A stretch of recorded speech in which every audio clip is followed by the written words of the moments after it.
வணக்கம். இப்ப என்னன்னு பார்த்தீங்கன்னா, எல்லாமே வந்து சீக்கிரமா மக்களோட போய் சேர்ந்துகிட்டு இருக்கு. அது திமுக சரியா கவனிக்கணும்னு நெனைக்கிறேன். சட்டசபையிலேருந்து எல்லாத்தையுமே விஜய் அவர்கள் அண்ணன் சிஎம் அவர்கள், விஜய் அண்ணன் சிஎம் அவர்கள் வந்து எல்லாத்தையும் லைவ்ல கொண்டு வந்துட்டாங்க. அது மாரி மக்கள் ஒவ்வொரு விஷயத்தையும் உற்று கவனிச்சுக்கிட்டு இருக்காங்கன்றத திமுக மறந்துட்டு எல்லா செயல்களும் செஞ்சுகிட்டு இருக்கீங்க. ஜென்ஸி கிட்ஸ்ன்னு பேர்ல கூட்டு வந்து அவங்கள ரொம்ப அவங்கள அதாவது அரசியல் பேசுறோம்ன்ற பேச்சுல திமுக ஃபாலோ பண்ற அதே ஃபார்மேட்ட அவங்களும் ஃபாலோ பண்றாங்க. அது நல்லாவே தெரியுது. என்னன்னு பார்த்தீங்கன்னா, புறஞ்சொல்றது. அதாவது புறம் பேசுறதுன்னு சொல்றாங்கல்ல. அடுத்தவங்களோட பெர்சனல் லைஃப்ப மட்டுமே பத்தி பேசி அரசியல் பண்றது அந்த மாரி. நீங்களும் எதிர்க்கட்சி வரிசையில உட்காந்துருக்கீங்க. அதிமுக எதிர்க்கட்சி வரிசையில உட்காந்துருக்கு. தேமுதிக எதிர்க்கட்சி வரிசையில உட்காந்துருக்குது. இன்னும் சின்ன சின்ன கட்சிகள்லாம் உட்காந்துருக்குது. இருந்தும் கூட அவங்க யாருமே இந்த மாரி புறம் பேசல. அத நல்லா மக்கள் நோட் பண்ணணும். அது யாருமே புறம் பேசல. நீங்க மட்டும் ஏன் இந்த புறம் பேசிக்கிட்டு உட்காந்துருக்கீங்க? தப்புனா அவங்களும் சுட்டி காட்ட தான் தப்புனா அவங்களுக்குன்னு ஜனநாயக கடமை கிடையாதா? அவங்களுக்குலாம் கேட்க முடிய உரிமை கிடையாதா? என்னைய மாரி உங்கள மாரி ஆட்கள் யாருமே கிடையாதா? தப்புனா யாரா இருந்தாலும் கேட்கத்தான் செய்ய போறாங்க.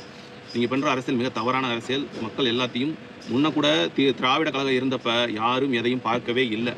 ஆனா, இன்னைக்கு எல்லாத்தையும் எல்லா மக்களும் சின்ன பசங்கலருந்து பெரியவங்க வரைக்கும் பார்த்துக்கிட்டு இருக்காங்க. அடுத்து எந்த ஒரு போட்டியிலயும் நீங்க வெற்றி பெற முடியாத அளவுக்கு வந்து ஆகப்போகுது. நீங்க பண்ற செயல்கள பார்க்கும்போது அப்படிதான் எனக்குமே தோணுது. திமுக அடுத்து வந்து மேல வரும். ஏதோ ஒரு இடத்துல ஜெயிக்கும் அப்படின்ற நம்பிக்கை எனக்கு சுத்தமா இல்லாம போய்க்கிட்டே இருக்கு. ஏன்னு கேட்டீங்கன்னா, நீங்க பண்றது அப்படித்தான் பண்ணிக்கிட்டு இருக்கீங்க. மக்கள் நெறைய அத உணர்ந்துகிட்டே வர்றாங்க. ஏன்னா விஜய் அவர்கள் முன்னெடுப்பு சிறப்பா இருக்குது. நீங்க என்னதான் புறம் சொன்னாலும் அது ஒரு பக்கம் ஒரு காதுல வாங்கிட்டு போயிட்டே இருக்கிறாங்க. ஆனா, மக்களுக்கு தேவையானது பண்ணிக்கிட்டே வராங்கன்றது நிசப்தமான உண்மையா இருக்குது.